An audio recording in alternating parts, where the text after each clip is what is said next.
First thing I remember seeing is, I think, my dad's last game for Liverpool, against Liverpool for West Ham.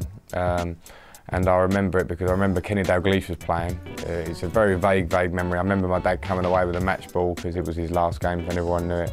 And it sticks in my head, just the pride I had in the fact that my dad, I grew up a young West Ham fan, and the pride that my dad was playing was a huge thing.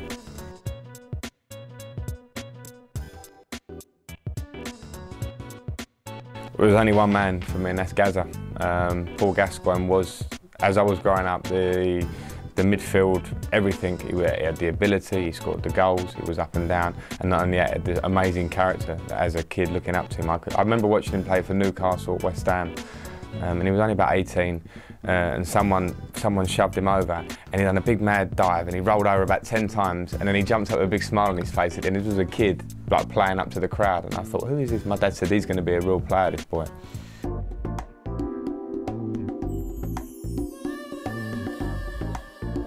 Well, my dad was huge on hard work across the ball, but he used to make me work hard. And I think even as a 5, 6, 7-year-old, he was already seeing weaknesses in me. You know, I think he always saw that I wasn't a lightning quick runner. So my dad used to have me working on sprints constantly in the back garden, in the house, on agility stuff, just getting up and getting down and getting around. But I think really the one big ethic that my dad put in me was hard work, and as a youngster, I think even more than when I was young is nowadays. There's so many different things out there, and my dad was always getting me to work on all my weaknesses, to stay very dedicated to football even as a kid.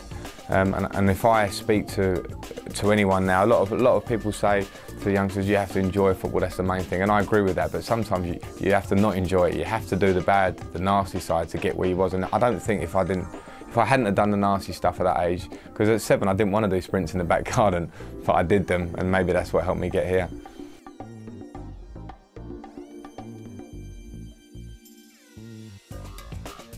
Well, I tried to find, I mean, as I got a bit older towards my teens, I tried to find my own ways of training. My dad was a fullback, I was a midfield player, and I realised I wasn't actually getting up and down enough. So I thought, well, what better way than to actually do the midfielder's run? So I run from the edge of the box to the other box. So I would do like sort of 8 repetitions of that, and I'll just jog at the far end and then do a strong run again and jog at the far end and have a real good blowout on that. And then I realised that sometimes, you know, you might be having to go halfway there, then turn and come halfway back if an attack breaks down. So I used to do that as quick as I could. So whenever sometime we had a day off at West Ham, I would go in and do that extra running.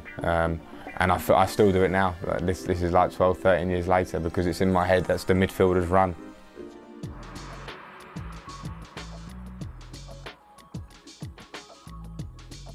Definitely, and I think there was many a time I didn't want to do it. And when I was young, my dad sort of pushed me into doing it, and then as I got older, I pushed myself, because if I didn't do it, I kind of felt bad about myself that I hadn't done what I needed to do.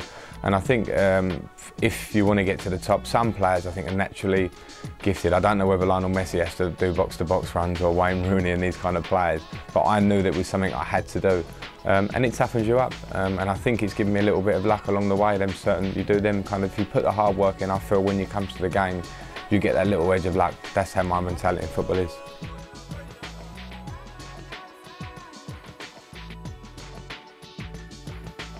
Well, I would say it's movement for sure. I mean, there's a different types of midfield player, but me personally is movement, and that means making yourself available for the ball. I think when I was younger, I used to be, if you're having a bad game, you could sometimes hide. I think it's a natural thing to do, but as you get older and more confident, you realise that even in a bad game, and they're the players I respect, when I see someone's having a really bad game and they're a top player and they're giving it away, but they keep showing and keep helping out players and receiving the ball, and they give it away again and they receive it again.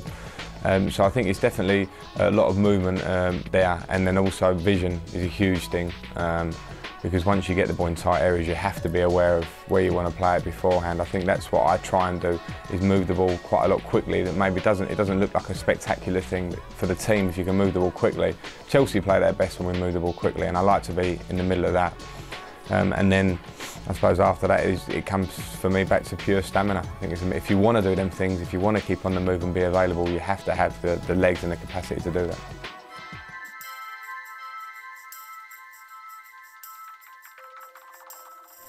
certainly think so. That was my first taste of English, being an England player, with the build up to it with Venables. It was a complete eye opener for working with the team, being around a group that was at that time in a campaign in England in Euro '96.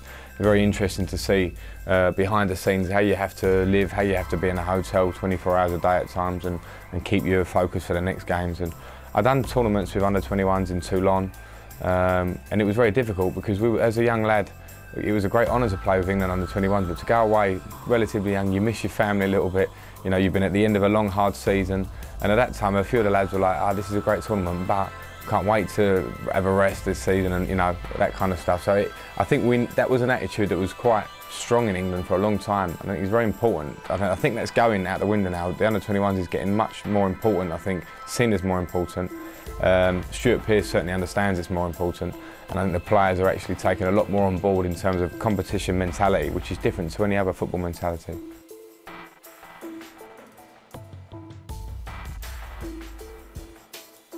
As a footballer, and if you want to be a top footballer, you have to go through that, because it's not easy, and it toughens you up when you're sitting there. Maybe you don't play in certain games, maybe on the bench, and you think, why have I gone for 2 weeks away and I haven't even really contributed?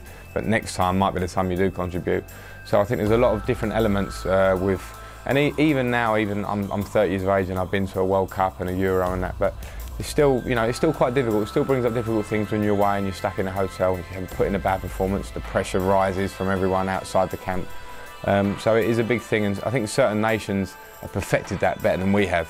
Certain nations that end up being regularly in semi-finals and finals.